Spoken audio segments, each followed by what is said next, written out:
পতিত ফ্যাসিস্ট শক্তির টাকা এবং বদ মতলবের কারণে পরিস্থিতি খারাপ হচ্ছে বলে মন্তব্য করেছেন আইন উপদেষ্টা আসিফ নজরুল।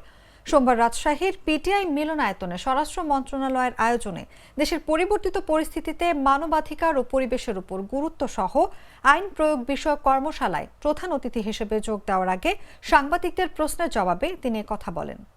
জানেন, আমরা অত্যন্ত চ্যালেঞ্জিং একটা সময় পার করছি। আমাদের ছাত্র জনতার রক্তের উপর দিয়ে একটা নতুন শাসন ব্যবস্থা আসার সুযোগ সৃষ্টি হয়েছে, নতুন রাষ্ট্র সংস্কারের সুযোগ সৃষ্টি হয়েছে। প্লাস একই সাথে সাথে সেই সময় যে গণহত্যা হয়েছিল সেটার বিচারের সুযোগও সৃষ্টি হয়েছে। এছাড়া এখানে অতীতে যেরকম অনেক গায়েবী মামলা হয়েছিল সেই সমস্ত মামলার ব্যাপারও আছে।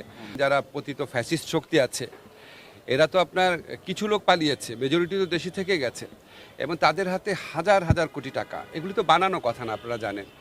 টাকা থাকলে এবং বদমতলব থাকলে অনেক আইন শৃঙ্খলা পরিস্থিতি নষ্ট করার মতো অনেক কিছু করা যায়।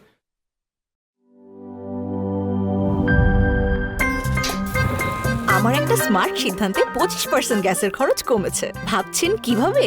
সাধারণ গ্যাস স্টোভ বদলে আমি এনেছি আরএফএল গ্যাস স্টোভ। এর সাইন্টিফিক নজল ও ব্রাস বার্নার ক্যাপ সমানভাবে তাপ ছড়িয়ে রান্না করে দ্রুত।